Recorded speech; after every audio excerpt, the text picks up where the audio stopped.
Salmo 106 dice: Aleluya, alabad a Jehová porque Él es bueno, porque para siempre es su misericordia.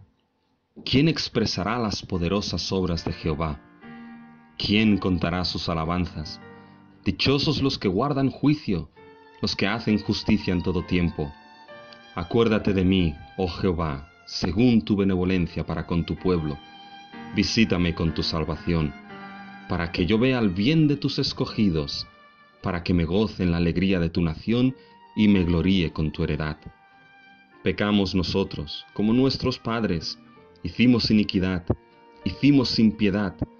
Nuestros padres en Egipto no entendieron tus maravillas, no se acordaron de la muchedumbre de tus misericordias, sino que se rebelaron junto al mar, el mar rojo. Pero Él los salvó por amor de su nombre, para hacer notorio su poder.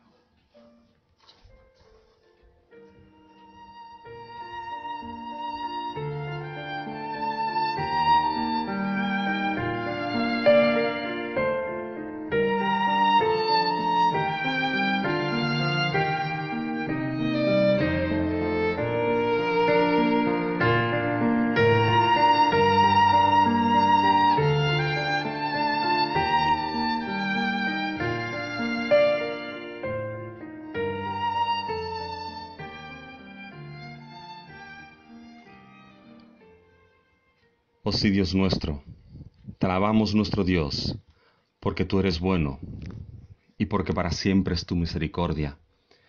Te alabamos, oh Señor nuestro, porque para siempre es tu amor fiel y leal para con nosotros. Oh Señor, te alabamos y te damos las gracias porque tú te acordaste de nosotros, según tu benevolencia para con tu pueblo. Te alabamos, Señor, porque tú nos visitaste con tu salvación, y pudimos de esta manera ver el bien de tus escogidos y gozarnos en la alegría de tu heredad. Señor, aun y cuando pecamos nosotros, hicimos iniquidad, hicimos impiedad, aun y cuando hubo un momento que no entendimos tus maravillas y la muchedumbre de tus misericordias, oh Señor, tú nos salvaste por amor de tu nombre. Tú hiciste notorio tu poder en medio de nosotros. Hiciste notorio tu poder cuando nos llamaste de manera eficaz a los pies de Cristo para perdonar nuestros pecados. Hiciste notorio tu poder cuando hiciste algo nuevo, Señor, en nosotros. Nos hiciste nacer de nuevo. Nos diste una vida que no estaba en nosotros, una capacidad que no estaba en nosotros, una voluntad que no estaba en nosotros. Hiciste notorio tu poder cuando, estando muertos en delitos y pecados, nos diste vida. Hiciste notorio tu poder cuando nos resucitaste juntamente con Cristo y juntamente con Él nos sentaste en los lugares celestiales. Hiciste notorio tu poder en ese Evangelio, Señor, que por tu gracia creímos y no nos avergonzamos, porque es tu poder para salvación a todo aquel que cree.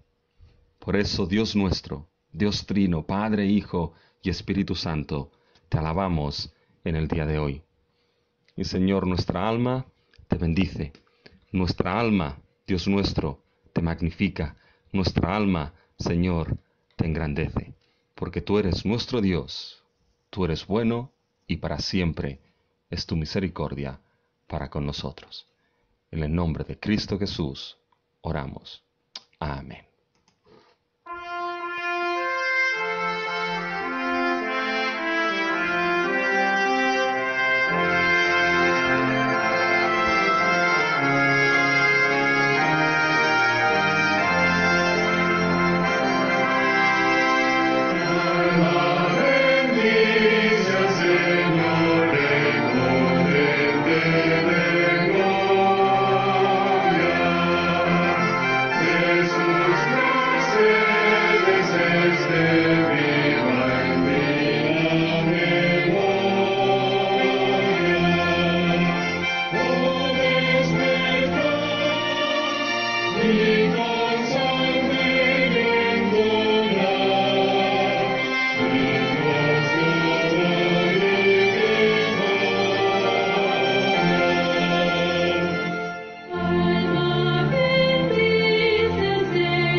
Un himno maravilloso, mis hermanos.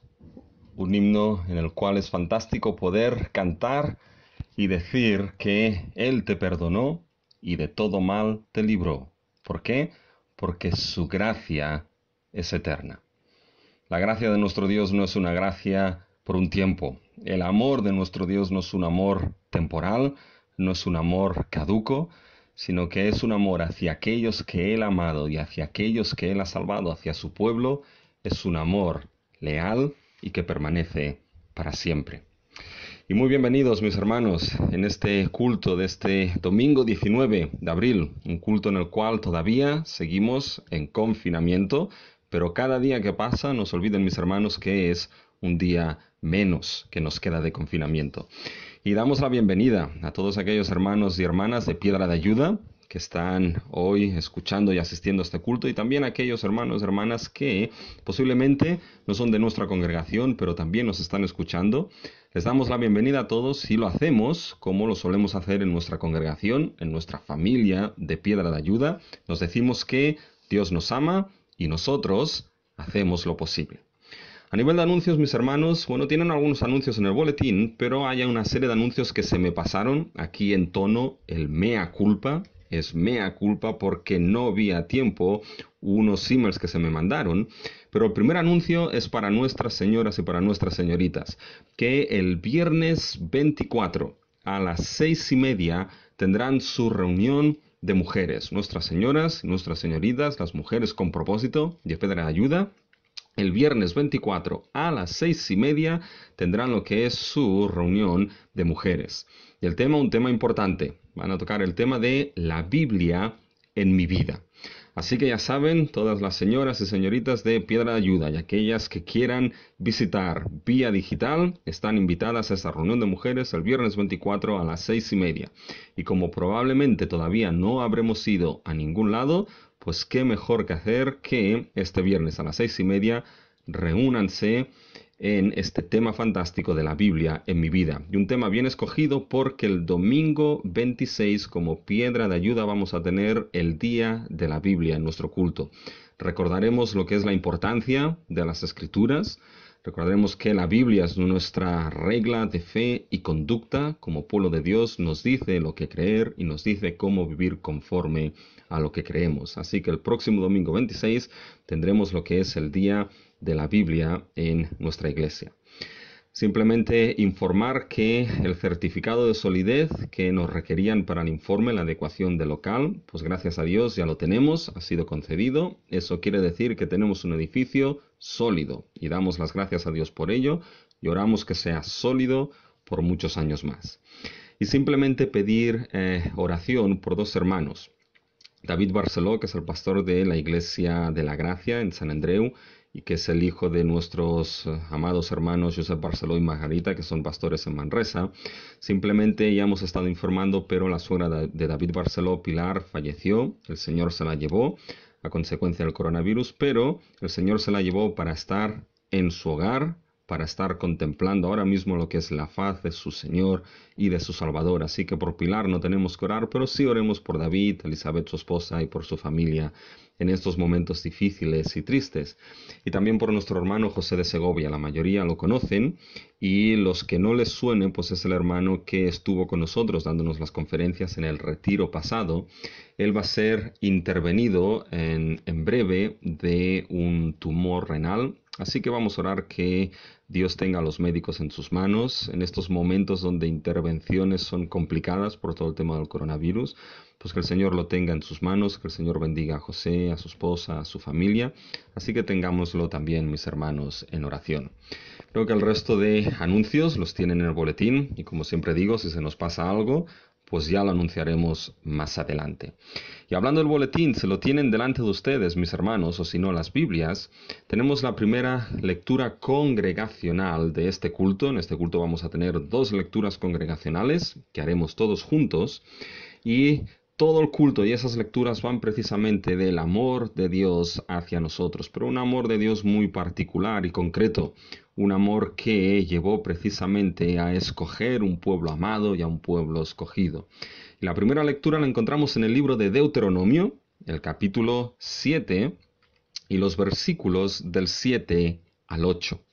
Así que vamos a hacer esta lectura congregacional todos juntos, empezando en el versículo 8, en el versículo 7 de Deuteronomio capítulo 7.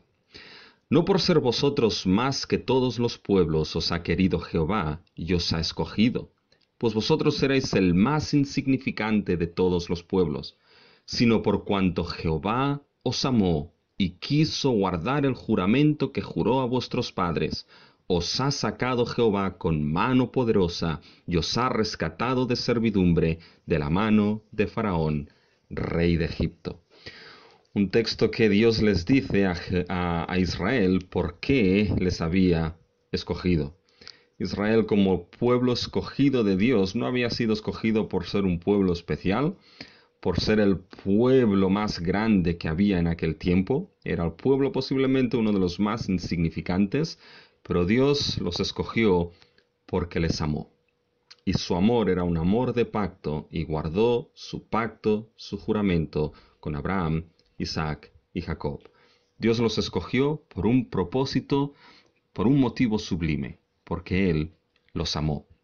Y es que el amor de nuestro Dios, mis hermanos, es un amor grande y un amor que no cesa. Si somos su pueblo, es precisamente porque Él nos escogió primero por amor. Y ese amor es un amor que va de eternidad a eternidad. Es un amor que nunca, el amor de nuestro Dios, cesará, porque su amor es un amor que no cesa. El gran amor del Señor nunca cesa, su misericordia jamás tiene fin. Nuevas cada mañana,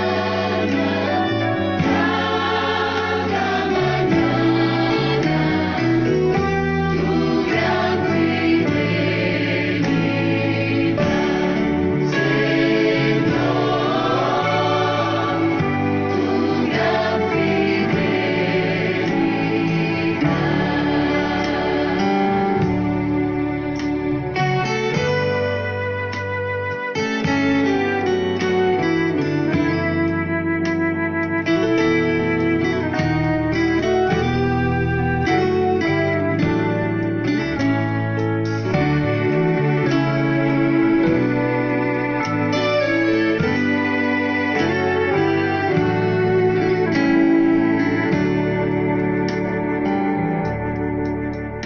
El gran amor del Señor nunca cesa, su misericordia jamás tiene fin.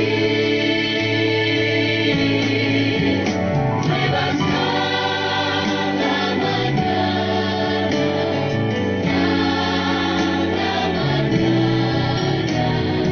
tu gran fidelidad, Señor, tu gran fidelidad.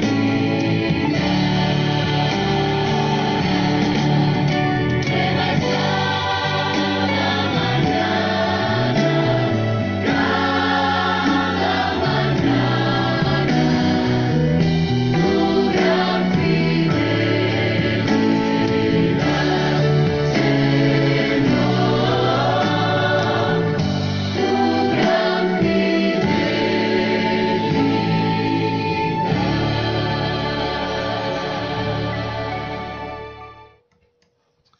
El amor de nuestro Dios es un amor que se ha mostrado en algo que quizá nunca jamás hubiésemos podido pensar e imaginarnos. El amor de nuestro Dios se ha mostrado en que escogió a un pueblo pecador, nos escogió siendo pecadores y nos escogió porque nos amó para salvación eterna.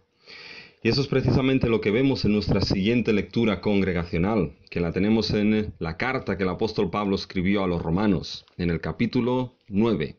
Así que vamos a hacer esta lectura congregacional todos juntos. Está en el capítulo 9 de la carta a los romanos, empezando en el versículo 9 hasta el versículo 13. Y eso es lo que el apóstol Pablo escribió a los romanos y lo que la escritura nos dice, empezando en el versículo 9 de Romanos 9. Porque la palabra de la promesa es esta: por este tiempo vendré y Sara tendrá un hijo. Y no solo esto, sino que también cuando Rebeca concibió de uno, de Isaac nuestro padre, pues no habían aún nacido, ni habían hecho aún ni bien ni mal, para que el propósito de Dios conforme a la elección permaneciese, no por las obras sino por el que llama, se le dijo: el mayor servirá al menor. Como está escrito: a Jacob amé, mas a Esaú aborrecí. Palabras, mis hermanos, que pueden parecer duras estas últimas. A Jacob amé, mas a Esaú aborrecí. Pero nos muestra básicamente ese amor soberano de Dios, ese amor elector de Dios, que de manera soberana decidió amar a Jacob y escogerlo como el depositario de su amor, de sus promesas de salvación, y del cual formaría un pueblo escogido en el cual depositaría sus promesas de salvación y redención. Amó a Jacob y pasó por encima de Esaú. Y ese amor de Dios se demostró precisamente en este acto sublime de elección de Jacob sobre Esaú y de acabar escogiendo un pueblo para salvación y para vida eterna. Y mis hermanos, este amor de Dios que llevó a ese decreto elector, sinceramente y verdaderamente, es un amor grande. Es más, no hay amor tan grande como el de nuestro Dios. Y ese es precisamente el siguiente himno que vamos a entonar, un himno que todos sabemos: amor tan grande.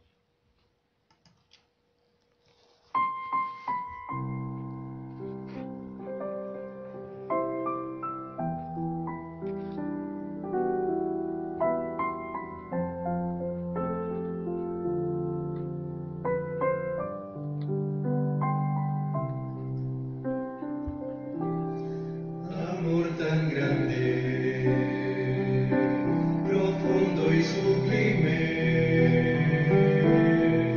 es el amor de mi Salvador. No hay nada en el mundo que pueda igualarse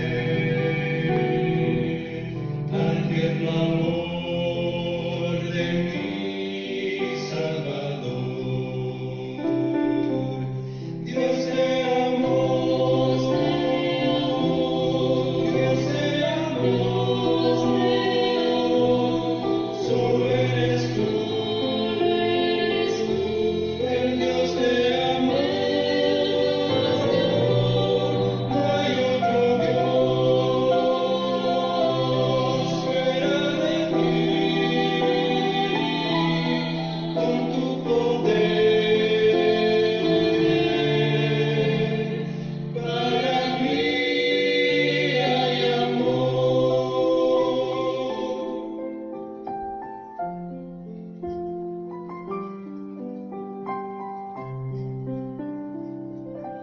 Él solo nos ama, nos comprende y nos guarda de todos los males que existen aquí. Por eso le alabo con toda mi alma, porque me ha dado Jesús su dulce calma. Dios te amó, Dios te amó, solo eres tú, el Dios te amó. No hay otro Dios fuera de ti,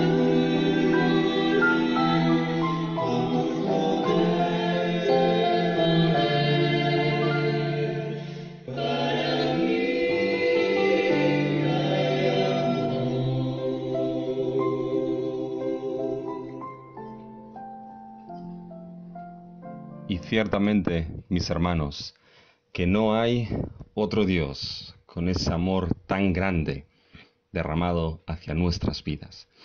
Así que vamos a tener una palabra oración, mis hermanos. Acompáñenme en oración en estos momentos y vamos a poner varios temas importantes delante del trono de gracia de este Dios de amor. Oremos, mis hermanos. Oh Dios nuestro, venimos delante de ti. Nuestro Dios, tú que eres amor en sí mismo, amor en esencia misma. Tú, Dios nuestro, que tu amor es para siempre. Tu misericordia es nueva cada mañana para con los tuyos. Nos presentamos delante de ti. Y queremos alabarte por este amor, Señor, que tú manifestaste. Un amor no solamente común para todo el mundo. Un amor que no solamente hace salir el sol sobre justos e injustos, sino que como pueblo tuyo, Señor, te damos las gracias y te alabamos por un amor muy específico y muy particular que tú solamente derramaste sobre aquellos que tú has salvado. Y es ese amor elector, ese amor que llevó, Señor, a moverte, Dios Trino, para redimir a aquellos que tú amaste y salvaste. Señor, te damos las gracias por esto. Y lo primero, Señor, que queremos pedirte es que tú perdones, Señor, nuestros pecados y perdones, Señor, las veces que nos hemos olvidado, Señor, de cómo tú nos has amado. Y de cómo a veces, Señor, incluso hemos llegado a despreciar ese amor, llegando a preguntarnos en qué nos amaste. Pero gracias, Señor, porque tú nos amaste y nos amaste hasta el fin, hasta la muerte misma, Señor Jesús de la cruz. Señor, en este tiempo queremos poner y orar, Señor, por varios temas y poner delante de ti, Señor, a la iglesia de Piedra de Ayuda. Gracias porque tú sigues manteniéndola. Gracias, Señor, porque tú sigues estando con nosotros. Gracias, Señor, porque tú sigues sustentándonos. Gracias, Señor, porque tú permites que sigamos adelante incluso en este tiempo, Señor. Y queremos orar de manera especial, Señor, por todos aquellos miembros de edad avanzada, Señor, de nuestra congregación, que tú sigas dándoles ánimo, Señor, que tú sigas guardándolos, Señor, que tú sigas manteniéndolos, Señor, que tú sigas protegiéndolos. Porque tú sabes, Señor, sus debilidades, tú sabes, Señor, la situación que vivimos, cómo puede afectarles, oh Señor, guárdalos. Sé tú ese amparo, ese refugio y esa fortaleza para ellos. Señor, estate tú también con nuestros jóvenes, tienen que llevar sus clases desde casa, Señor. Te pedimos que tú les des diligencia, Señor, que tú les des sabiduría, que tú les des paciencia. Oramos igualmente, Señor, por los niños que tienen que estar todavía encerrados en casa, Señor, sabiendo que a veces es difícil para ellos comprenderlo, Señor. Bendícelos. Y que sea un tiempo, Señor, este tiempo, donde tú puedas también, Señor, trabajar por medio de su palabra, Señor, por medio de sus padres en sus vidas, Señor, para que este tiempo les sirva, Señor, también para poder ver y entender lo que tú estás haciendo y puedan llegar a los pies de Cristo para salvación y para vida eterna, Señor. Oramos por aquellos hermanos que tienen que seguir saliendo a trabajar, Señor, que tú los guardes y que tú les des salud, Señor. Y oramos también por el trabajo de aquellos hermanos y hermanas, Señor, que ahora no van y se están preguntando qué es lo que sucederá con su trabajo, Señor. Te pedimos que en tu voluntad, Señor, tú lo guardes. Sabemos, Señor, que tú eres un Dios que sabe de lo que tenemos necesidad incluso antes de lo que se lo pidamos. Tú eres nuestro Padre celestial, Señor, que viste a los lirios del campo mucho mejor de cómo se vistió Salomón. Y sabemos que vas a vestir y a sustentar, Señor, a tu pueblo. Por eso te damos las gracias, Señor, pero a ti clamamos y a ti pedimos, Señor. Oramos, Señor, también por las iglesias que están alrededor de este mundo. Señor, que tú sigas manteniéndolas. Señor, gracias porque sabemos que ni las puertas del Hades prevalecerá contra tu iglesia, Señor. Y sabemos, por lo tanto, que ni un virus, Señor, va a poder prevalecer contra tu iglesia. Señor, sabemos que tú hay cosas que permites. Sabemos, Señor, que tú hay cosas que dejas que sucedan, Señor. Y sabemos que todo obra para el bien de aquellos que te aman, Señor. Por eso te pedimos que tú guardes a tu iglesia alrededor del mundo y guardes, Señor, también a sus pastores, Señor, en estos momentos. Momentos difíciles, Señor, en los cuales pueda haber angustia, en los cuales, Señor, pueda haber cansancio. Te pedimos, Señor, que tú estés con aquellos, Señor, pastores y ancianos que tú has escogido para llevar tu rebaño, Señor, que tú les des fuerza, Señor, que tú les des gracia, Señor, que tú les des amor, Señor, que tú los sustentes en estos momentos donde tienen que seguir predicando y extendiendo, Señor, tu palabra y el Evangelio, donde tienen que seguir, Señor, explicando y proclamando todo el consejo tuyo, Señor, a tu rebaño. Susténtalos y ayúdalos, Padre Celestial. Pedimos también por aquellos hermanos, Señor, que en este tiempo han perdido a familiares, Señor. Nos acordamos de David, nos acordamos de Esther, nos acordamos también de Daniel, Señor. Te pedimos que tú los bendigas y en estos momentos, Señor, esa consolación que viene de el Dios y Padre de toda consolación, esté con ellos, Señor. Y no podemos olvidarnos, Señor, también de nuestro gobierno. Te pedimos, Señor, que tú les des sabiduría. Tú les des sabiduría para saber cómo tratar con este asunto, Señor. Te pedimos que les des honestidad, Señor, sabiendo que son siervos tuyos, que ellos obren, Señor, con honestidad y con justicia para el bien, Señor, de la sociedad. De tal manera, Señor, que tú les guíes en saber cómo tienen que llevar este tiempo y en especial, Señor, hablando ya de la desescalada, que tú les des sabiduría para saber cómo esa vuelta a la normalidad, Señor, tiene que hacerse. Oh Señor, te pedimos que tú guíes sus pasos y te pedimos, Señor, que tú los sustentes en medio de sus tropiezos, Señor, porque sabemos, Padre Celestial, que su actuación, Señor, tiene que ser para el bien de todos. Así que te pedimos, Señor, que tú estés con ellos. Gracias porque permite, Señor, que nos presentemos delante del trono. Gracias, Señor, porque permites que pongamos nuestras cargas delante de ti. Y, Señor, te lo pedimos todo, siempre diciéndote que sea tu voluntad la que sea hecha y no la nuestra. Y oramos todo en el nombre de nuestro Señor Jesucristo. Amén. Oh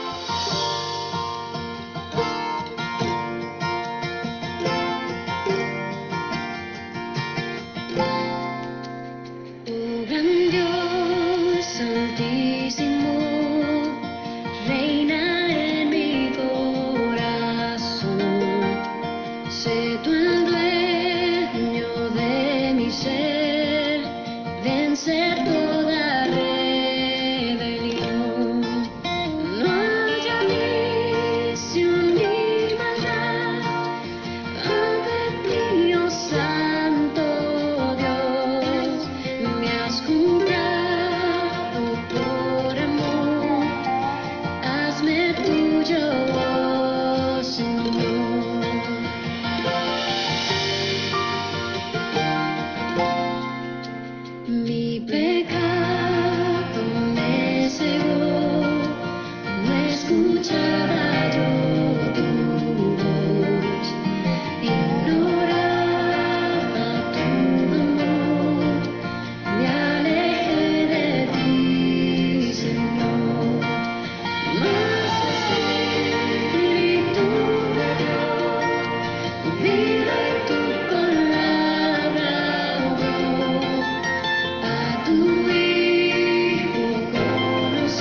Fíjense, hermanos, que tenemos incluso aplausos y todo de esta canción.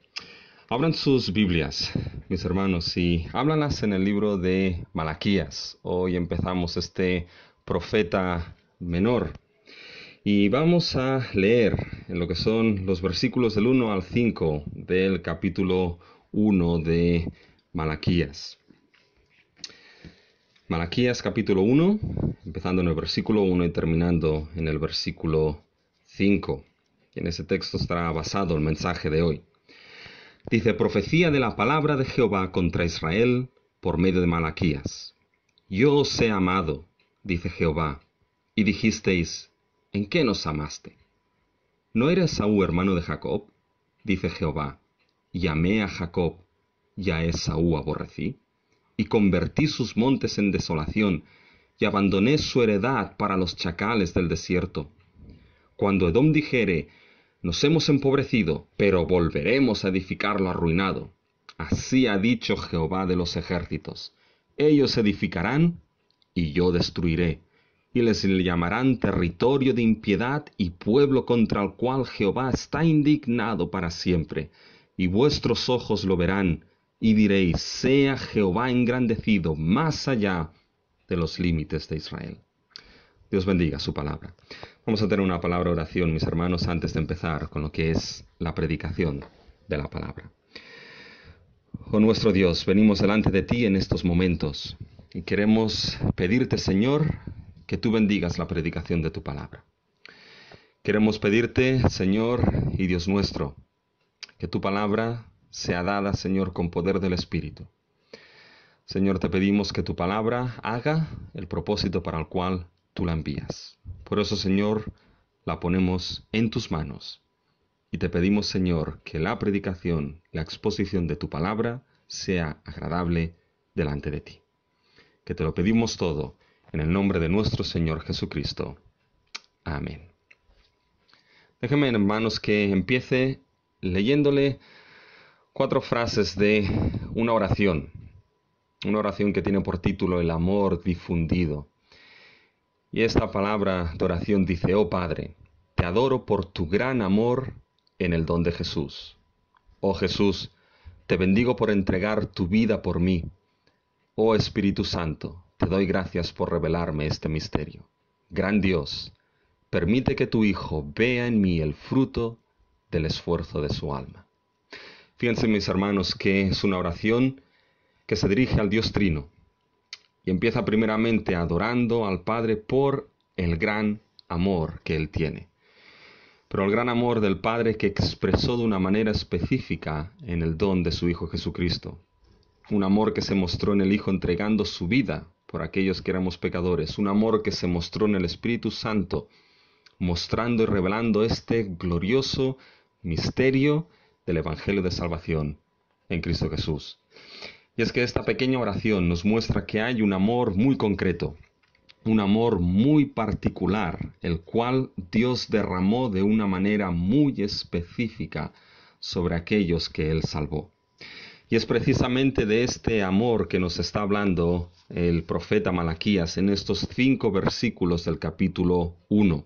Dios les dice a Israel: yo os amé, dice Jehová. Así que, con este tema en mente, mis hermanos, tengan sus Biblias abiertas en el capítulo 1 de Malaquías y en los versículos del 1 al 5. Y de estos 5 versículos hay 3 cosas que me gustaría destacar en el día de hoy. Primero me gustaría destacar lo que es el desprecio del amor de Dios por parte de su propio pueblo. Segundo, me gustaría destacar lo que es la realidad del amor de Dios para con su pueblo. Y tercero, me gustaría destacar lo que es el cumplimiento del amor de Dios para nosotros, su pueblo. El desprecio del amor de Dios, la realidad del amor de Dios y el cumplimiento del amor de Dios. Vamos a considerar lo que es el primer punto, el desprecio del amor de Dios por parte de su propio pueblo. Y fíjense que aquí lo primero a destacar es la acusación del desprecio del amor divino. Este primer punto, en cierta manera, sirve para introducir el libro de Malaquías. Así que empezamos este profeta menor en el día de hoy y es importante que nos situemos en este profeta y podamos darnos cuenta que el primer mensaje que el profeta trae es la acusación por parte de Dios del desprecio que Israel había tenido hacia el amor divino derramado sobre ellos. Fíjense en el versículo 2, yo os he amado, dice Jehová, y dijisteis, ¿en qué nos has amado? ¿En qué nos amaste? Fíjense que aquí es la primera acusación que Dios lanza a su pueblo, es la acusación de haber despreciado el amor que Dios ha tenido hacia ellos. Yo os he amado, dice Jehová, y dijisteis, ¿en qué nos amaste? Ahora bien, mis hermanos, antes de pasar a analizar de manera más concreta dicha acusación, debemos entender que la acusación de Dios hacia su pueblo forma parte de un conjunto o una serie de acusaciones que Dios lanza a su pueblo por medio de su profeta Malaquías. Por tanto, debemos entender un poco cuál es el mensaje de este profeta menor. Fíjense, Malaquías es el último profeta después del exilio. Recuerden que Israel volvió del exilio babilónico después de 70 años. Y es importante que recordemos que el retorno del exilio para Israel era visto como un nuevo éxodo. Es decir, fue un nuevo acto de salvación que Dios obró a favor de su pueblo. Así como Dios extendió su brazo poderoso para salvar a su pueblo de Egipto, en el retorno del exilio de Babilonia, Dios nuevamente movió su brazo para salvar a su pueblo y devolverlo y restaurarlo del exilio. E Israel así fue del exilio, así como fue en el exilio en 3 zonas distintas, Israel vuelve del exilio en tres oleadas distintas.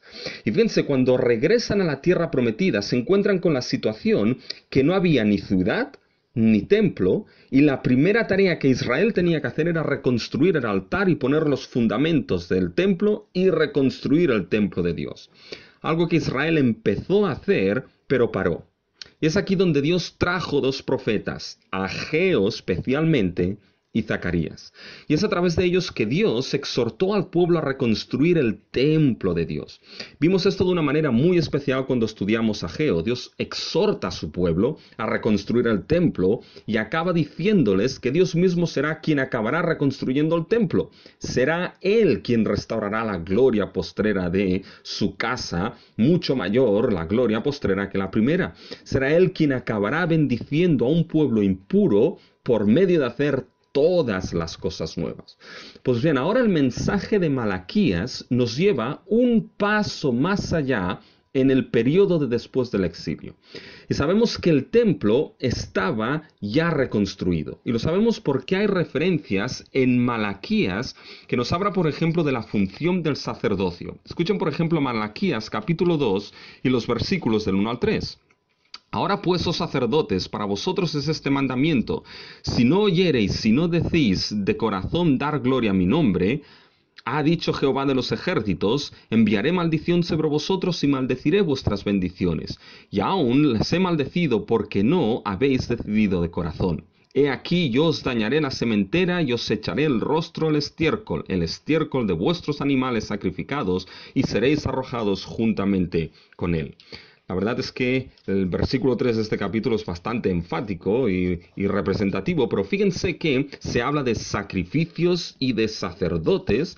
Fíjense, si se dan cuenta, en el capítulo 3 y el versículo 10 se habla de traer las ofrendas al alfolí, alimento a la casa de Jehová, capítulo 3, versículo 10, traed todos los diezmos al alfolí y hay alimento en mi casa. Por lo tanto, estas son referencias que nos indican que verdaderamente lo que era el templo de Dios se había reconstruido. El templo estaba reconstruido y la vida de Israel estaba en cierta manera restaurada. Habían vuelto a la tierra, el templo se había levantado, así que todo parecía indicar que la relación de pacto de Israel con su Dios estaba restaurada e iba bien. Pero, y siempre hay un pero, mis hermanos, el mensaje de Malaquías nos deja ver que la vida del pueblo de Dios no estaba bien. La infidelidad al pacto seguía siendo la norma en Israel. El exilio no había cambiado para nada su corazón. Seguía siendo tan duro, como antes, y la cerviz de Israel seguía siendo tan dura como antes del exilio. Y esto es precisamente lo que Malaquías pondrá de manifiesto. Si se dan cuenta, todo el mensaje de Malaquías es expresado como una profecía en Malaquías 1:1. Fíjense, profecía de la palabra de Jehová contra Israel por medio de Malaquías. Ahora bien, realmente el texto no dice profecía como tenemos en nuestra traducción. El término que aparece verdaderamente es carga. Por tanto, el mensaje que llega a Malaquías es la carga de la palabra de Jehová. Y aquí la carga no es primeramente la carga del mensajero. Seguro que Malaquías tuvo carga en dar ese mensaje. Pero no es primeramente la carga del mensajero, sino que es la carga que tiene como objeto, como contenido, la palabra de Jehová contra Israel. Y cuando esta palabra carga es usada, debemos saber que lleva muchas veces implícita en ella, en muchas ocasiones, la connotación del juicio de Dios. Fíjense, esto lo vemos por ejemplo en Jeremías 23, los versículos del 38 al 39. Fíjense que se usa la misma palabra que se utiliza aquí en Malaquías. Jeremías 23, 38 dice, «Mas si dijereis profecía o carga de Jehová». Por eso Jehová dice, profecía o carga de Jehová. Habiendo yo enviado a deciros, no digáis profecía o carga de Jehová. Fíjense que 3 veces este versículo utiliza la palabra profecía, que en realidad es la palabra carga. Y ahora miren cómo continúan los versículos. En el versículo 39, por tanto, he aquí yo os echaré en el olvido y arrancaré de mi presencia a vosotros y a la ciudad que di a vosotros y a vuestros padres. Fíjense que esto último es una referencia al juicio del exilio. Por tanto, el término carga va acompañado de la realidad del juicio de Dios. Y este es el mensaje que viene en Malaquías, la carga de la palabra de Jehová contra Israel. Así que ahora la palabra de Dios caerá como una losa pesada contra su propio pueblo. Habrá cosas gloriosas, mis hermanos, en el mensaje de Malaquías. Pero la palabra de Dios será una carga que juzgará la situación del pueblo y manifestará cómo la situación del pueblo de Dios era una situación de infidelidad rotunda al pacto. Y la pregunta aquí es, ¿cómo dicha carga de la palabra de Jehová es presentada? Fíjense en el versículo 1, vendrá por medio de Malaquías o por la mano de mi mensajero. Malaquías significa en realidad mi mensajero. Y no se sabe si se refería a un mensajero de Dios. Algunos dicen que podía ser un ángel, porque la palabra mensajero también es ángel. Algunos dicen que podía ser Esdras. Otros dicen que es el nombre propio del profeta Malaquías. La cuestión es que sea como sea, lo que se presenta aquí es la carga de la palabra de Jehová que llega por medio de su mensajero. Y esa carga es expuesta en el libro de una manera muy concreta, es expuesta a modo de diálogo. Todo el libro de Malaquías es un diálogo de Dios con Israel, donde se estructura una serie de preguntas. En concreto, hay 10 preguntas que se reparten en 6 bloques. ¿Y qué harán esas preguntas en el libro de Malaquías? Bueno, cada pregunta mostrará la terrible situación de Israel. Las preguntas serán la manera como Dios manifiesta, juzga y acusa la situación de su pueblo. Fíjense en los 6 bloques en que están repartidos esas 10 preguntas. Nos encontramos primeramente el versículo 2. ¿En qué nos amaste? ¿No era Saúl hermano de Jacob? Fíjense que ahí la pregunta básicamente va a mostrar un desprecio del amor de Dios. En el versículo 6 nos encontramos otra serie de preguntas. El hijo honra al padre y el siervo a su señor. Si pues soy yo padre, ¿dónde está mi honra? Y si soy señor, ¿dónde está mi temor? Fíjense en el versículo 8, mis hermanos, y cuando ofrecéis el animal ciego por el sacrificio, ¿no es malo? Por tanto, fíjense que ese segundo set de preguntas nos va a mostrar la acusación contra los sacerdotes que deshonraban al Señor. Fíjense ahora cuando pasamos a Malaquías capítulo 2, fíjense los versículos 10 y los versículos 14. ¿No tenemos todos un mismo Padre? ¿No nos ha creado un mismo Dios? Piensa ahora el versículo 14. Mas diréis, ¿por qué? Porque Jehová ha atestiguado entre ti y la mujer de tu juventud, contra la cual has sido desleal, siendo ella tu compañera y la mujer de tu pacto. ¿No hizo el uno habiendo en él abundancia de espíritu? Fíjense que esta tercera sección, mis hermanos, va a mostrar la acusación de la idolatría y la unión de Israel en matrimonios mixtos. Ya hablaremos de esto. Pero es una acusación contra la idolatría del pueblo. Entonces seguimos avanzando, el versículo 17 del capítulo 2. Habéis hecho cansar a Jehová con vuestras palabras y decís, ¿en qué lo hemos cansado? En que decís, cualquiera que hace mal agrada a Jehová, y en los tales se complace, o si no, ¿dónde está el Dios de justicia? Fíjense que esta segunda sección abrirá todo lo que es un tema de la justicia de Dios. Fíjense, seguimos avanzando. Versículo 7 del capítulo 3. ¿En qué hemos de volvernos? Versículo 8. ¿Robará el hombre a Dios? Pues vosotros me habéis robado y dijisteis, ¿en qué te hemos robado? Esta quinta sección tratará con que Israel robó a Dios en sus diezmos. Y la última sección, ya en el versículo 13 del capítulo 3, dice, ¿qué hemos hablado contra ti? Fíjense que esto abre una sección donde se menciona a los justos y a los malvados. Si se fijan, todo el libro está estructurado como un diálogo, en una serie de preguntas. Esas preguntas lo que hacen es desvelar, describen una situación terrible del pueblo de Dios. El amor de pacto era cuestionado y despreciado, la adoración de pacto adulterada, la fidelidad al pacto sustituida por infidelidad e idolatría, la responsabilidad de pacto robada. Esos, mis hermanos, era la situación del pueblo de Dios. ¿Qué tipo de pueblo de Dios es ese? ¿Cómo podía el pueblo amado y salvado por Dios vivir así con su Dios? Y hay algo que no quiero que pierdan de vista, mis hermanos.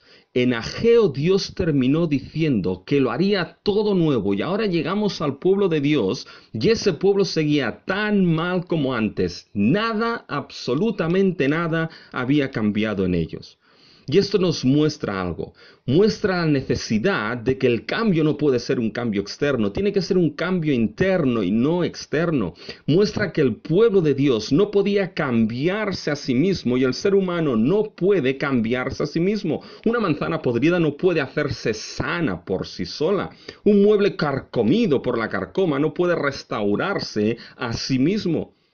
Pues bien, no puedes cambiar lo más profundo de ti por sí solo. No puede con educación, no se puede con ningún otro método. Dios tiene que hacerlo. Y así es como acaba Malaquías a partir del capítulo 4 y los versículos 4. Nos dice que Él traerá a un profeta, traerá o mandará uno como a Elías que hará volver los corazones. Y esto, mis hermanos, en la historia bíblica nos lleva a Juan el Bautista y a Cristo Jesús. Será cuando Jesucristo entra en la escena de la historia de la salvación que el corazón del pueblo será cambiado realmente y hecho nuevo. Será solo en Cristo y por Cristo. Pero este es el mensaje de Malaquías. Y ahora, mis hermanos, entrando ya en nuestro texto, después de situarnos en todo lo que es el mensaje y la estructura de Malaquías, fíjense cómo la primera carga que Malaquías expone es la carga de acusación por el desprecio del amor divino. Fíjense, vayan a nuestro texto. Fíjense en el versículo 1 y 2. Profecía de la palabra de Jehová contra Israel por medio de Malaquías. Y ahora viene la acusación. Yo os he amado, dice Jehová, y dijisteis, ¿en qué nos amaste? Fíjense que eso no es una pregunta de desconocimiento, sino que más bien era una pregunta de desprecio e ingratitud al amor que Dios mostró hacia ellos. Por tanto, fíjense que la acusación de el desprecio del amor divino nos lleva ahora a lo que es la realidad del desprecio del amor divino. Fíjense cómo en el versículo 2 el tema del amor es central. 3 veces aparece repetido el término amar. Yo os he amado, dice Jehová, y dijisteis, ¿en qué nos amaste? ¿No era Esaú hermano de Jacob, dice Jehová, y amé a Jacob? Por lo tanto, es un versículo, para decirlo así, amoroso. El amor es el tema central aquí, pero miren cómo esta realidad del amor es enfrentada con dos realidades contrapuestas la una a la otra. Primero, la realidad que Dios ha amado a Israel. Dios les dice, yo os he amado, dice Jehová. Dios está estableciendo una realidad clara para Israel. Dios les ha amado. Israel ha sido el objeto de amor de Dios y cuando Dios afirma algo, no lo afirma de manera gratuita. Es decir, no lo dice por decir. La afirmación de Dios de su amor hacia Israel es una afirmación segura y totalmente certera. Israel fue el pueblo amado de Dios, fue el pueblo sobre el cual el Dios Altísimo y Soberano derramó su amor divino sobre ellos. Y lo triste es que en esa realidad aquí se encuentra con otra realidad totalmente contrapuesta, que es la pregunta del pueblo de Israel a su Dios que les había amado, ¿en qué nos amaste? Y hermanos, aquí como he dicho, la pregunta no es una pregunta de desconocimiento. Aquí no es una pregunta de que Israel verdaderamente no tenía conocimiento del amor de Dios. No es que a Israel le faltase un tratado de teología para saber exactamente lo que era el amor de Dios hacia ellos. En realidad, piensen en Israel, mis hermanos. Toda su historia era una historia del amor divino. El amor que les había redimido de Egipto, el amor que les había sustentado durante el Éxodo, el amor que les había llevado a la tierra prometida, el amor que les había librado de enemigos, el amor que les había devuelto del exilio. Fíjense, puesto en palabras del apóstol Pablo en Romanos, capítulo 9, versículo 4. Cuando les dice que son israelitas, de los cuales son la adopción, la gloria, el pacto, la promulgación de la ley, el culto y las promesas. Ese amor que se mostró en los privilegios de que para Israel era la adopción. Es decir, eran hijos de Dios y Dios era su Padre.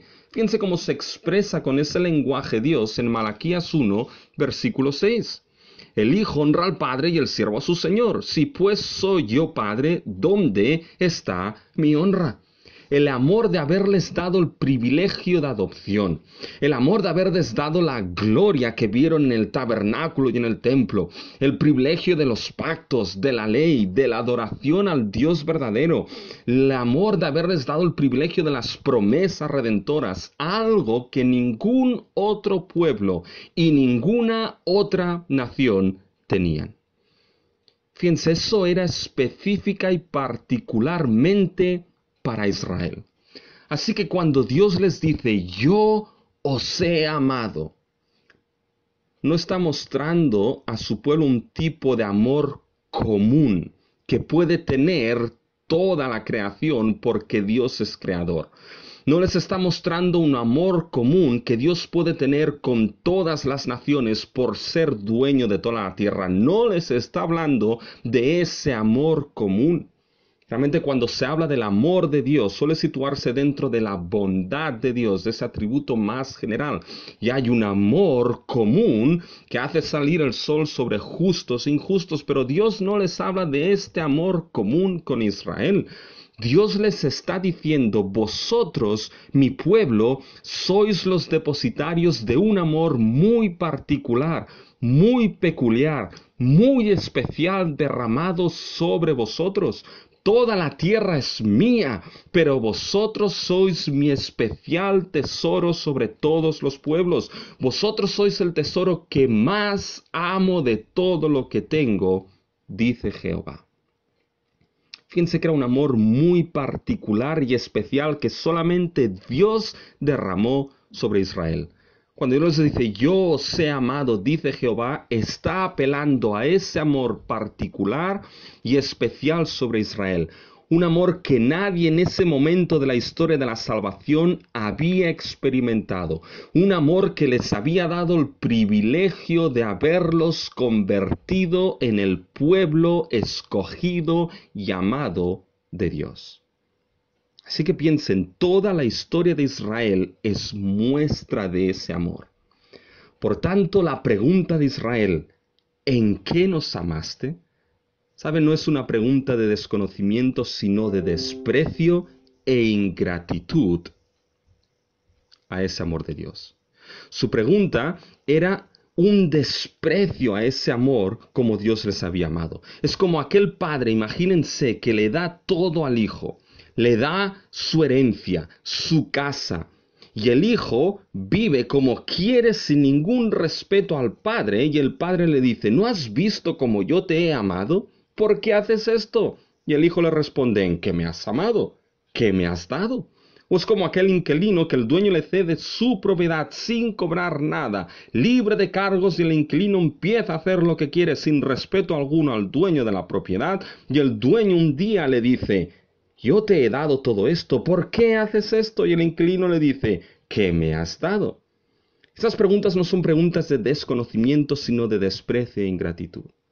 Ahora bien, hermanos, ¿dónde vemos esa realidad del desprecio del amor divino que tenía Israel? Y miren, ese desprecio lo vemos, mis hermanos, en dos aspectos. Uno específico y uno general. Fíjense, vamos primero al específico. El específico es que, si se dan cuenta, Dios les explicará su amor tomando la historia de Jacob y Esaú. Miren las referencias en los versículos 2, 3 y 4. Yo os he amado, dice Jehová, y dijisteis, ¿en qué nos amaste? ¿No era Esaú hermano de Jacob, dice Jehová, y amé a Jacob, y a Esaú aborrecí? Fíjense ahora el versículo 4. Cuando Edom dijere, Edom es la nación que provenía precisamente de Esaú. Pues bien, fíjense que sabemos que de Esaú vino la nación de Edom, y de Jacob vino la nación de Israel. Cuando pensamos en la historia de Esaú y Jacob, nos damos cuenta que Esaú despreció y fue ingrato a algo. Despreció el derecho de su primogenitura. Cierto es que eso estaba decretado por Dios, pero esto no quita que Esaú despreció la primogenitura. Esaú fue incapaz de valorar y considerar el peso e importancia de la primogenitura y la despreció. ¿Dónde se vio el desprecio de Esaú? Bueno, el desprecio de Esaú se vio en su actitud. Vendió su primogenitura, y fíjense que esto es precisamente lo que vemos aquí. Ahora era Israel quien estaba despreciando su derecho de primogenitura como pueblo de Dios, que le había sido dado por el gran amor con que Dios les amó. Vuestro desprecio del amor de Dios, Dios les dice aquí a Israel, en realidad estaba situando a Israel en la misma posición que Esaú, despreciando vuestro derecho que os ha sido dado por el amor de Dios. ¿Y dónde se ve en Israel este desprecio de ese amor? Fíjense en el aspecto general que les he dicho. Mira tu vida, pueblo mío. Mira tu vida en el mensaje de Malaquías. Tu vida, Israel, es una continua infidelidad y falta de amor hacia mi pacto y hacia mí. Fíjense que es como Esaú. Vuestra vida de infidelidad, Dios le dice a Israel mediante ese mensaje, vuestra vida de infidelidad es una obediencia de vuestro desprecio de mi gran amor hacia vosotros, que os ha hecho lo que sois, mi pueblo amado del pacto. Fíjense, posiblemente muchos padres se han encontrado con lo que les voy a decir ahora, ¿ya? Pero muchas veces, cuando tiene que castigarse al hijo porque no ha actuado bien, muchas veces su actitud cambia para mal. Y eso me acuerdo que sucedió un día en una situación que tuvimos, bueno, tuvo que castigarse, y su actitud cambió para mal. Y un día pregunté a mi hijo por qué su actitud había cambiado, por qué se había puesto más rebelde después del castigo. Yo pensaba que era precisamente por el castigo. ¿Y saben? Su respuesta me sorprendió. Su actitud cambió no porque estaba castigado, sino que me dijo, porque me parece que ya no me amas. Y aquí estaba el punto, mis hermanos. Su actitud era rebelde porque había perdido la visión de que mi amor por él seguía siendo y no cambiaba aún y a pesar del castigo. Aquí la vida de Israel, que Malaquías nos define, mis hermanos, era muestra de ¿qué? era muestra de un gran desprecio e ingratitud al amor que Dios había mostrado en su vida como pueblo. Estaban vendiendo esa primogenitura de ser pueblo de Dios por el amor con que Dios les amó. La estaban vendiendo como Esaú despreció y vendió su primogenitura. Y lo que debemos entender aquí es que si pierdes la realidad que Dios te ha amado, perderás el norte en tu relación de pacto con Él. Ese amor que Dios expone aquí, ¿saben? Es el mismo amor que Dios ha derramado sobre nosotros como su iglesia. Dios, por el gran amor con que nos amó, nos hizo su especial tesoro. Nos hizo depositarios de este amor particular, peculiar, que en Cristo Jesús, Señor nuestro, nos ha dado el derecho de primogenitura y adopción en Cristo. Y la carga de Malaquías nos muestra la verdadera realidad que podemos y puede haber de que acabemos despreciando el amor con que Dios nos amó en Cristo Jesús. Estas cosas fueron escritas para nuestro ejemplo y enseñanza, y Malaquías nos enfrenta con la realidad de que el desprecio del amor de Dios puede darse en medio de su pueblo, y esto se manifestará en una vida de infidelidad que no será más que el desprecio del gran derecho que por amor nos ha sido dado como pueblo. ¿Saben qué? Es glorioso el poder escuchar de nuestro Dios: yo os he amado. Pero es terrible que el pueblo pueda responder a su Dios: ¿en qué nos amaste? Por tanto, la primera carga es la acusación del desprecio del amor de Dios. Pero la pregunta, ¿qué amor exactamente despreció Israel? Es una pregunta importante, mis hermanos. Porque no solamente hemos visto el desprecio del amor divino por parte de Israel, sino ahora aquí la pregunta es: ¿qué tipo de amor despreció Israel? Y fíjense, no es necesario solamente ver la acusación del desprecio, sino que es necesario ver ahora la evidencia del amor de Dios para con su propio pueblo. Ahora Dios les dará las pruebas del amor con que amó a Israel. Les explicará el tipo de amor que han despreciado y les dará las evidencias de ese amor. ¿En qué nos amaste?, preguntó Israel, con ese desprecio e ingratitud. Y ahora Dios les va a mostrar la evidencia de su amor. La primera pregunta aquí es: ¿qué tipo de amor de Dios es evidenciado para Israel? Y es el amor elector y soberano de Dios. Fíjense, el amor que Israel despreció y fue ingrato a él es el amor soberano y elector de Dios. ¿Y dónde vemos esto? Bien, lo vemos en la historia de Jacob y Esaú. Y es la historia que Dios está usando para mostrarles su amor. Fíjense los versículos 2 y 3. Dios hace una pregunta a Israel. Dice: ¿no era Esaú hermano de Jacob? Dice Jehová: llamé a Jacob y a Esaú aborrecí. Esta es la respuesta de Dios al desprecio de Israel cuando dijo: ¿en qué nos amaste? Pues bien, la primera parte de la respuesta es: ¿no era Esaú hermano de Jacob? Dice Jehová: llamé a Jacob y a Esaú aborrecí.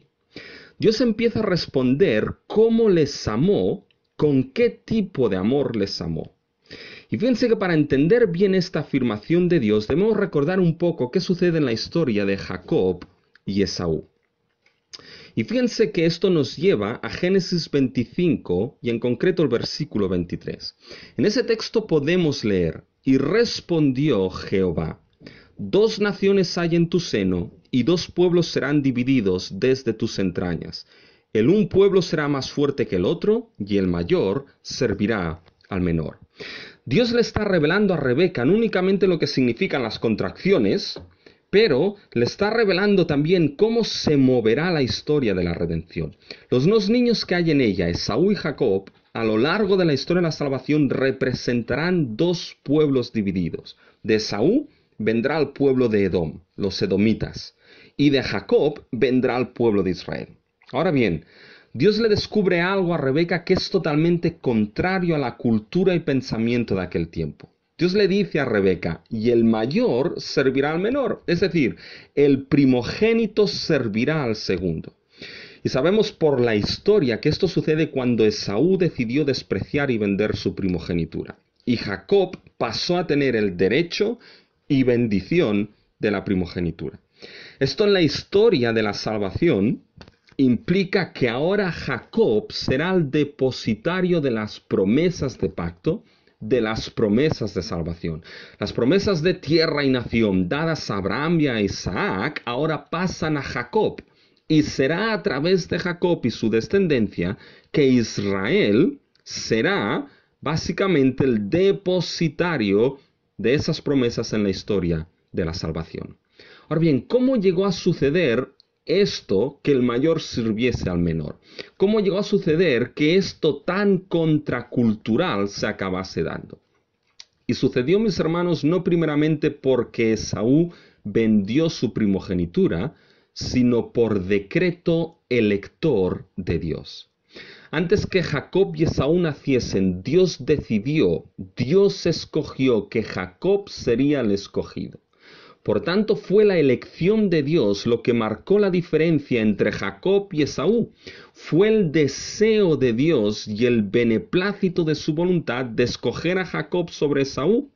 Y esto marcó la diferencia, mis hermanos. Ahora bien, fíjense que dicha elección garantizaba algo. Garantizaba que la promesa, la formación de Israel que vendría de Jacob y en definitiva la salvación, se diese según el propósito de Dios y no el propósito del ser humano. Si hubiese sido según el propósito del ser humano, entonces hubiese escogido a Esaú, que era el mayor. Eso era lo que la cultura determinaba. Pero no, aquí la salvación es hecha a la manera de Dios. Aquí la elección garantiza que la promesa se dará según el propósito de Dios y no del ser humano. Esa elección fue una elección soberana, es decir, nada condicionada por Esaú o por Jacob. ¿Por qué? Porque Dios escogió antes de que naciesen, escogió antes de que hubiesen podido hacer alguna cosa. Y sabemos esto porque es la Biblia misma quien así lo explica. Fíjense, lo hemos leído en una de nuestras lecturas congregacionales, en Romanos 9, los versículos del 11 al 12. Y fíjense que ahí básicamente se nos dice lo siguiente. Los versículos del 11 al 12, pues no habían, refiriéndose a Jacob y Esaú, pues no habían aún nacido ni habían hecho aún ni bien ni mal para que el propósito de Dios conforme a la elección permaneciese, no por las obras, sino por el que llama. Se le dijo, el mayor servirá al menor. Fíjense lo que dice Pablo. Cuando Jacob y Esaú no habían nacido todavía, por tanto, no podían hacer nada. No tenían ni un solo mérito en su vida para que Dios pudiese decir que uno tenía más derecho que el otro. Por tanto, la elección de Dios fue una elección soberana, no condicionada por nada que hubiese en Jacob o en Esaú. No habían hecho nada.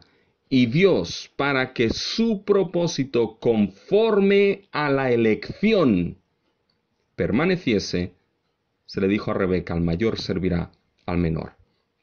Pablo entiende que lo que sucedió en Jacob y Esaú fue el puro acto de la elección soberana de Dios. Es la elección, mis hermanos, lo que marcó la diferencia entre ambos. Fíjense, con esa historia en mente, entonces, podemos volver a nuestro texto de Malaquías. Y miren, fue una elección soberana la de Jacob. ¿Por qué? Miren ahora el versículo 2, mis hermanos. Fíjense algo que dice Dios. Fue una elección soberana, ¿pero por qué? Fíjense al final del versículo 2. ¿No era Esaú hermano de Jacob? Paren aquí. Con esta pregunta Dios está diciendo a Israel, piensa Israel, piensa lo siguiente, ¿en qué os he amado? ¿Qué diferencia había entre Jacob y Esaú? ¿No era Esaú tan hermano de Jacob como Jacob lo era de Esaú? Y la respuesta es rotundamente sí. No había ninguna diferencia entre ellos. Ambos eran hermanos por igual. Pues con esto Israel piensa. hubiese podido escoger a Esaú antes que a Jacob, hubiese podido escoger a Edom como mi pueblo antes que a vosotros, y dejaros a vosotros fuera. Ambos eran hermanos, no había ninguna diferencia. Es más, tenía más números Esaú que no Jacob porque era el primogénito. Así que hubiese podido escoger a Esaú y no a ti, Jacob. Hubiese podido escoger a Edom y no a ti, Israel. Por tanto, ¿dónde? ¿Dónde está la diferencia entre Jacob y Esaú, Edom e Israel? ¿Dónde está la diferencia? Hoy, mis hermanos, la diferencia está en el final del versículo 2, donde Dios dice Jehová, llamé a Jacob y a Esaú aborrecí. Es decir, escogió a Jacob y pasó por encima de Esaú en ese pacto. Y la diferencia donde está, escucha bien lo que dice Dios, y amé a Jacob y a Esaú aborrecí. La diferencia está única y solamente en el amor de Dios. La única diferencia está en el amor elector y soberano de Dios, en ningún otro sitio. La diferencia no la hacía Jacob, la diferencia no la hacía Esaú. Eran tan hermanos el uno como el otro. Y es más, Jacob era más mentiroso que Esaú. La única diferencia es porque Dios soberanamente decidió derramar su amor elector sobre un mentiroso como Jacob. La única diferencia la hizo que Dios amó a Jacob y lo hizo entonces depositario de su amor elector y por tanto de sus promesas eternas. Uno de los motivos de la elección divina es un gran, eterno y elector amor de Dios. ¿Por qué Dios escoge? Bueno, no sabemos del todo, pero sí sabemos que hay un motivo. Porque yo os amé.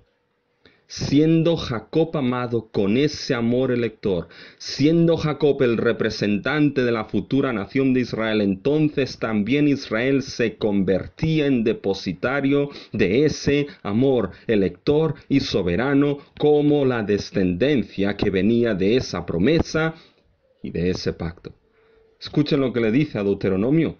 En Deuteronomio 7, 7, 8, no por ser vosotros más que todos los pueblos os ha querido Jehová y os ha escogido, pues vosotros seréis el más insignificante de todos los pueblos, sino por cuanto Jehová os amó y quiso guardar el juramento a vuestros padres. ¿Se dan cuenta?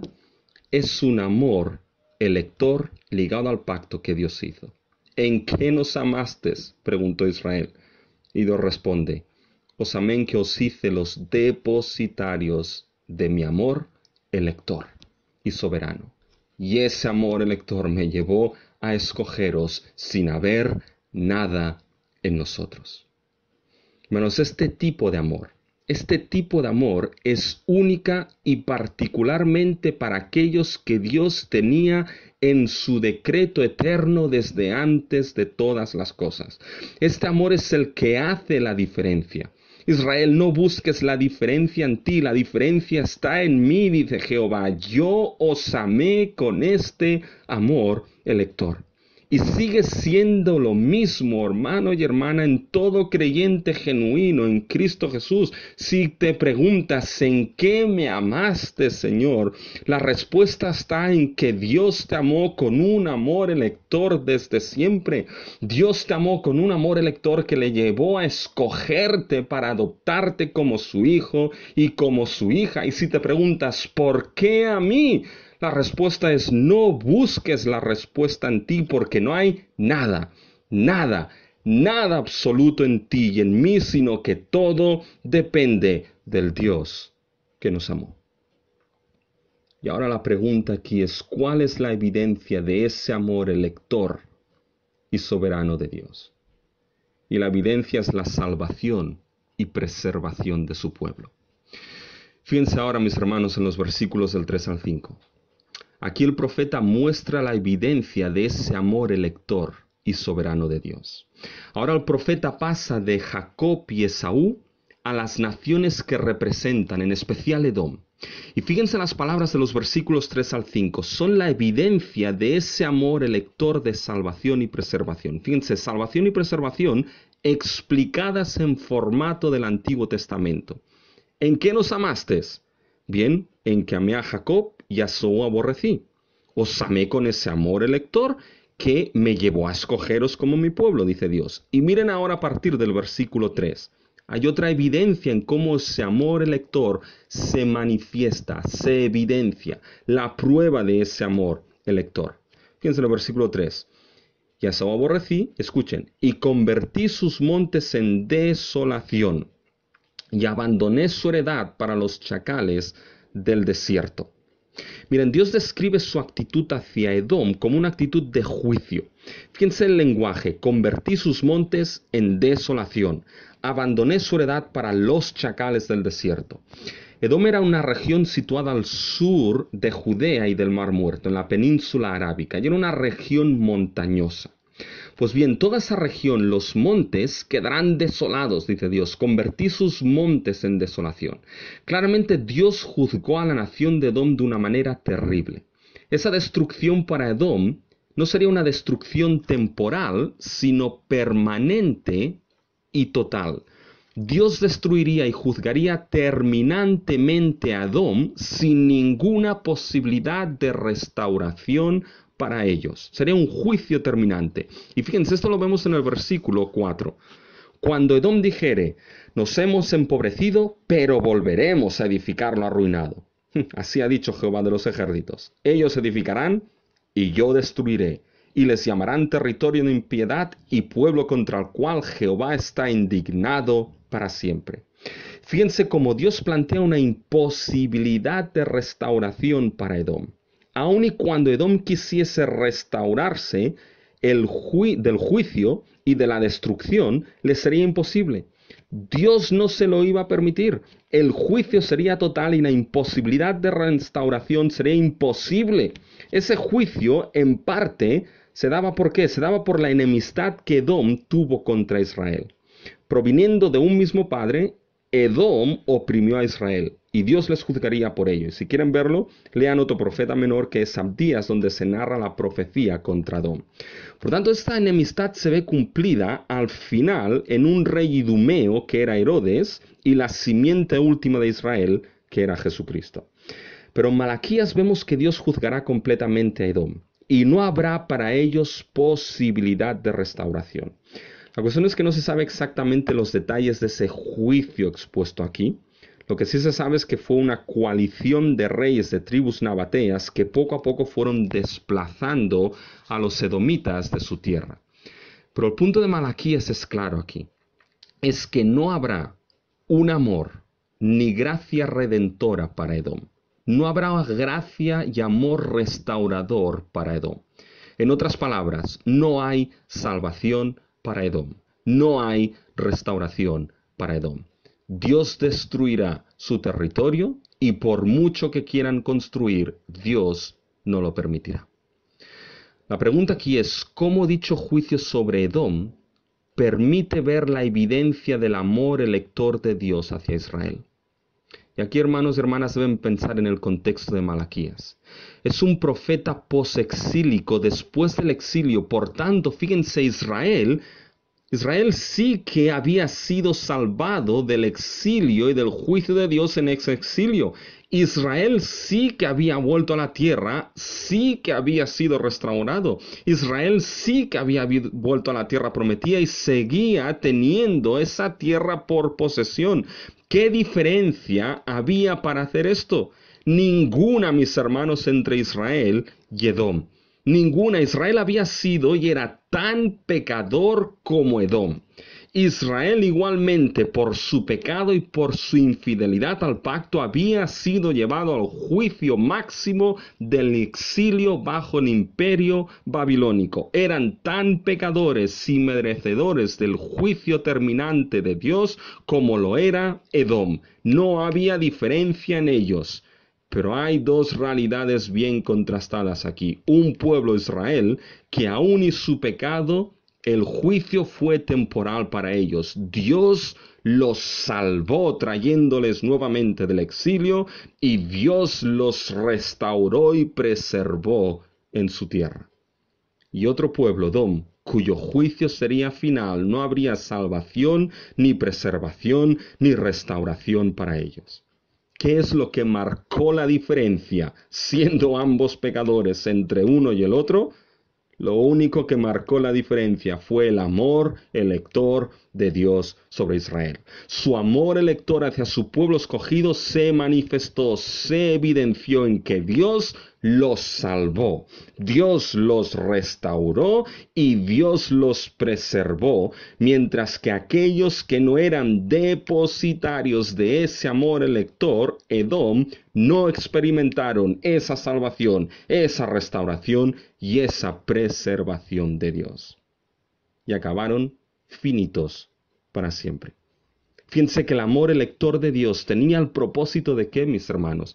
Ese amor que llevó a la elección de Dios de ese pueblo tenía el propósito de salvación y preservación de su pueblo escogido y amado. Miren el propósito de la elección en Deuteronomio 7:8. Fue porque os amé que os escogí.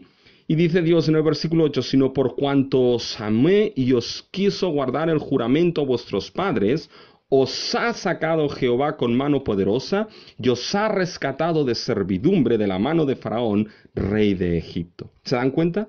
Dios escogió a Israel por cuanto los amó. Y ese amor de pacto llevó a rescatar, redimir, salvar a Israel. Uno de los propósitos de la elección es la salvación de los amados de Dios, mis hermanos. Ese es uno de los propósitos de la salvación. Y fíjense de los amados de Dios por Dios en Cristo. Y es una salvación completa y definitiva, no una salvación que deja a medio camino a aquellos amados por Dios. Este es la razón por la que la elección se evidencia en salvación y preservación, que guarda hasta el fin a los amados de Dios con ese amor soberano y elector. Si uno de los amados con amor elector se perdiese, entonces todo el propósito de la elección se perdería. Entonces sí que uno podría decirle a Dios, no me amas porque me has salvado y ahora me dejas ir. Pero no es lo que vemos aquí en Malaquías. ¿En qué nos amaste? Dice Israel, que os escogí con amor elector, os salvé, restauré y preservé como mi pueblo. Y aun y cuando Israel pasó por el juicio por sus pecados, Dios no olvidó jamás ese amor elector. Y a diferencia de Edom, por quien no hubo salvación y restauración, para Israel sí la hubo. Y esto será visto por Israel. Fíjense, mis hermanos, en el versículo 5. Y vuestros ojos lo verán, y diréis, sea Jehová engrandecido más allá de los límites de Israel. Contemplarán cómo Dios ha destruido a Edom y ha salvado y preservado a Israel. Y esto debía llevar a Israel a entender el gran y profundo amor de Dios hacia su pueblo rebelde como ellos. Contemplar la salvación plena de Dios por su pueblo era contemplar ese gran amor. Pero escuchen lo que dice el versículo 5. Sea Jehová engrandecido más allá de los límites de Israel. Es decir, esta grandeza de Dios en la salvación de su pueblo sea conocida más allá de los límites de su pueblo Israel. Ese amor elector desborde el límite de esa pequeña nación. Y que esa grandeza del amor elector de Dios que salva y preserva sea conocida más allá de Israel. Y la pregunta es, ¿cómo es esto posible? Y es posible, hermanos, porque ese desprecio del amor divino por parte de su pueblo, esa evidencia en realidad del amor divino hacia su pueblo en salvación y preservación por ese amor elector y soberano, hermanos, lo vemos en el cumplimiento del amor de Dios hacia nosotros, su pueblo. Y ese amor elector de Dios nos es cumplido y derramado en Cristo Jesús. Fíjense que la única manera, mis hermanos, la única manera que ese amor elector de Dios para salvación y preservación llegue a engrandecer a Jehová más allá de los límites de Israel, es cuando contemplamos un nuevo pacto inaugurado en Cristo. Fíjense, mis hermanos, en Pablo. en Romanos 9. Es el quien nos da la explicación de Jacob y Esaú y lo dicho en Malaquías. Fíjense, déjenme que haga un resumen breve de lo que hemos visto. El desprecio del amor divino. Yo os he amado, dice Jehová, ¿en qué nos amaste? La respuesta es que Dios los hizo depositarios de ese amor elector y soberano como su pueblo escogido, la niña de sus ojos, y nadie más fue depositario de ese amor tan particular. Un amor que se evidenció en la salvación y preservación de Israel sobre Edom. Ahora, con esto, fíjense, Pablo nos muestra en Romanos 9 que llega de la misma manera a toda nación y no únicamente a Israel ese amor elector. Fíjense en Romanos 9, los versículos del 10 al 13. Los hemos leído ya. Pablo pone de manera conjunta aquí Génesis 25, la historia de Jacob y Esaú, y Malaquías 1, versículo 2 y 3. Y en Romanos 9 forma parte de la sección de Romanos 9:11, donde Pablo está defendiendo que Dios no ha sido infiel a su palabra, que Dios no ha sido infiel con su pueblo Israel. Y es Romanos 9 donde Pablo muestra que Dios no ha sido infiel. ¿Por qué? Porque formar parte del pueblo de Dios, de ese pueblo amado, salvado y preservado por Dios, formar parte de ese pueblo no es dado por raza. No es dado por si tú eres de una raza particular o otra. No es dado de si eres de una clase social particular o otra, de un estatus económico particular. Lo es únicamente por la promesa de fe. La promesa que si crees, esa fe te será contada por justicia. Será contada para declararte perdonado de tus pecados y no culpable delante de Dios por tus pecados. Obviamente esta fe es una fe depositada en Cristo Jesús y el Evangelio, que es poder de Dios para salvación a todo aquel que cree. Una fe en el Cristo que fue crucificado para perdón de tus pecados, resucitado para tu justificación, en el Cristo y el Evangelio del reino que te llama a arrepentirte de tus pecados y creer en él. Pablo dice, la manera de formar parte de ese pueblo amado por Dios es por medio de la promesa de la fe. La pregunta aquí es cómo Dios se asegura. Se asegura de que esa promesa sea dada por fe y no dependa de obras, de raza, de parentesco o de otra cosa. Ay, aquí entra Malaquías, mis hermanos. Hay algo que mantiene el propósito de Dios, que la salvación y que formar parte de su pueblo salvado y preservado sea por fe. ¿Qué es lo que lo mantiene? Escuchen, mis hermanos, el versículo en Romanos, el versículo 10 del capítulo 9. Y no solo esto, sino también cuando Rebeca concibió de uno de Isaac nuestro padre, pues no habían ni aún nacido, ni habían hecho ni bien ni mal, para que el propósito de Dios conforme a la elección permaneciese, no por las obras, sino por el que llama. Mis hermanos, escuchen bien, para que el propósito de Dios conforme a la elección permaneciese. La elección de Dios es lo que garantiza que la salvación y el perdón de los suyos sea dado por fe, porque a los escogidos Dios llamará independientemente de quién sean y como sean. Él llamará a sus escogidos para que vengan a la fe en Cristo Jesús. ¿Por qué crees que llegaste a la fe en Cristo? ¿Por qué crees que llegaste a formar parte de su pueblo escogido, la iglesia de Cristo? ¿Por qué crees que fue? ¿Por algo que hubo en ti?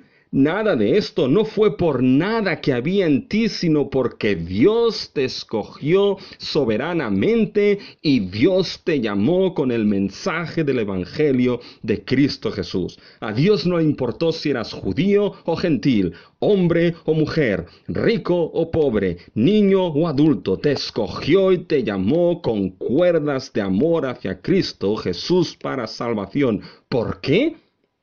Piensa en Malaquías y mira Romanos 13.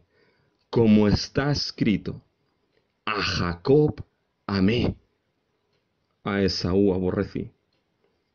Lo hizo por la simple pero profunda realidad de que te amó.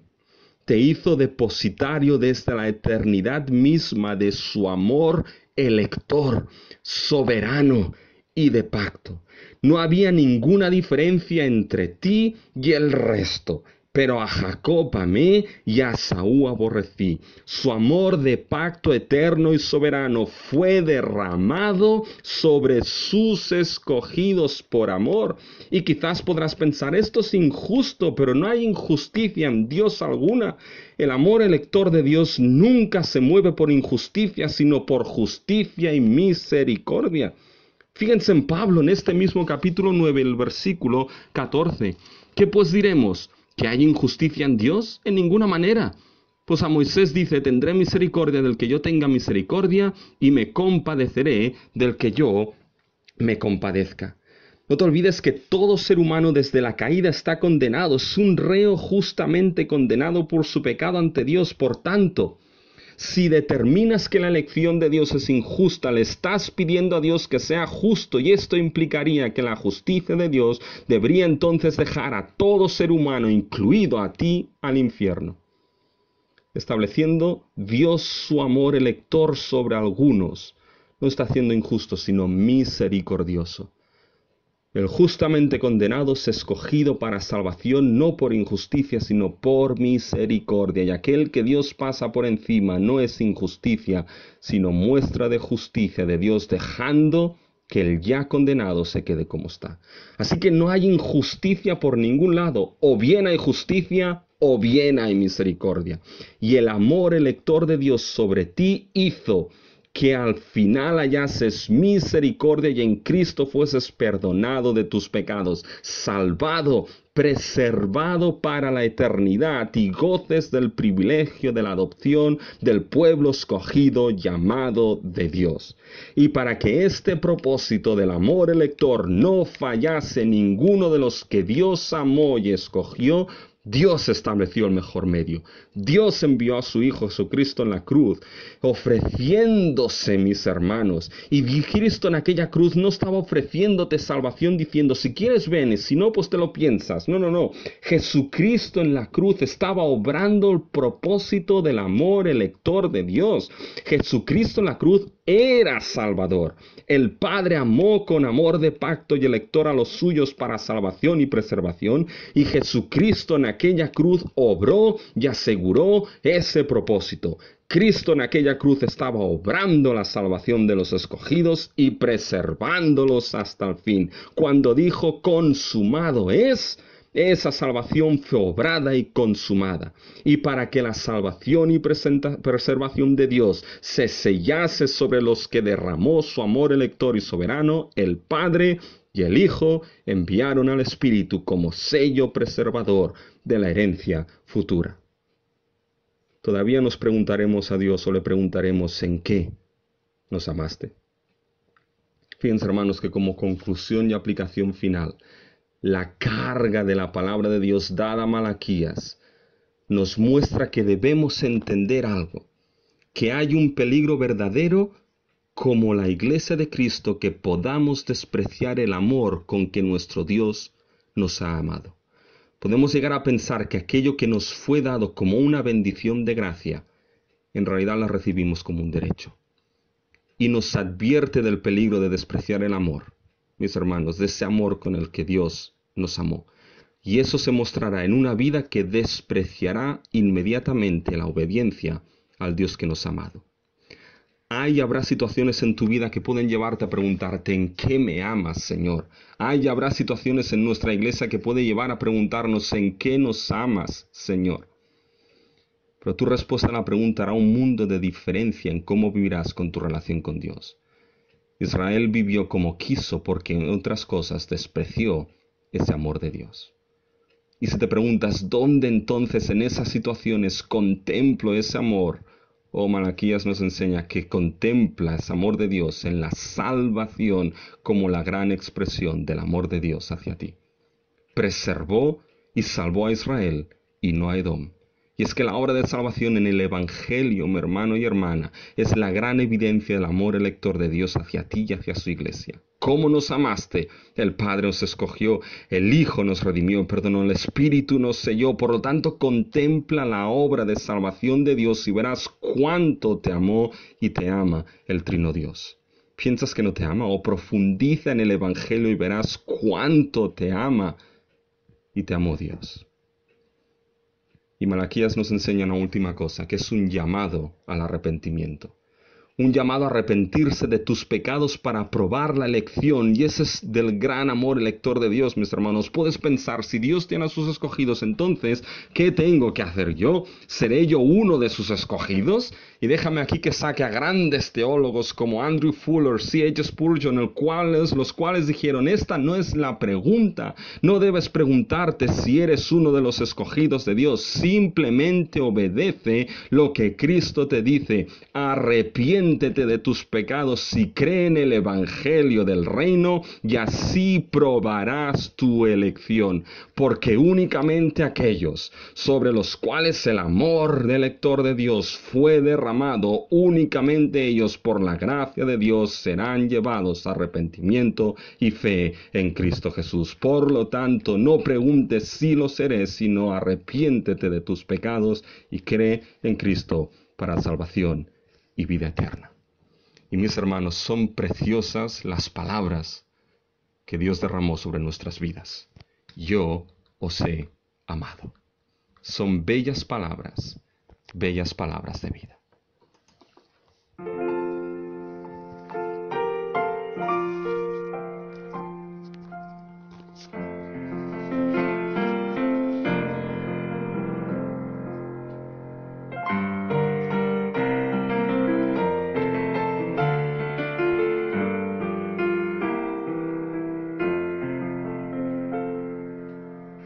Oh, cántamelas otra vez, bellas palabras de vida.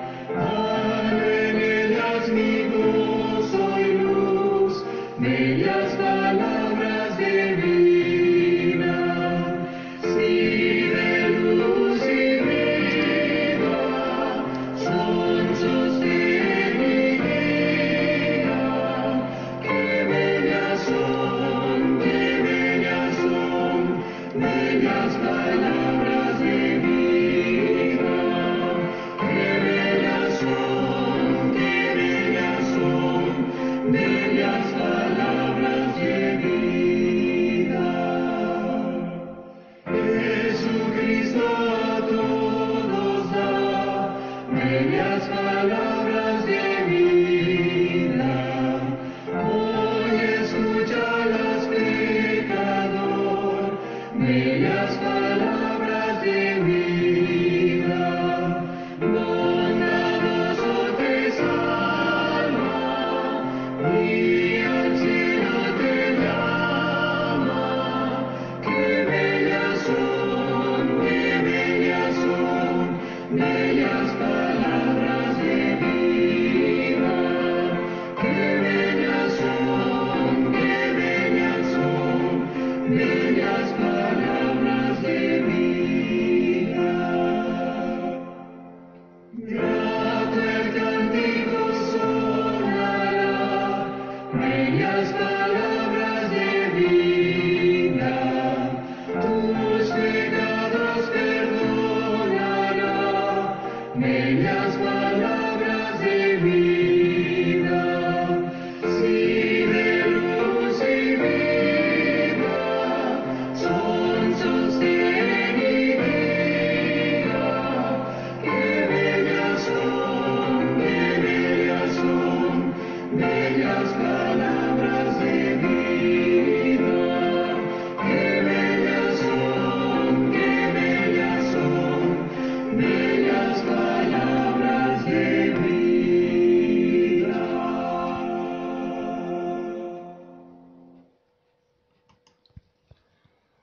Sí, Señor, qué bellas son, bellas palabras de vida. Escuchar que tú nos amaste. Y nos amaste desde antes de la fundación del mundo en Cristo Jesús. Nos amaste con este amor elector y soberano. Que sabiendo que éramos pecadores, que seríamos pecadores, tú igualmente nos amaste.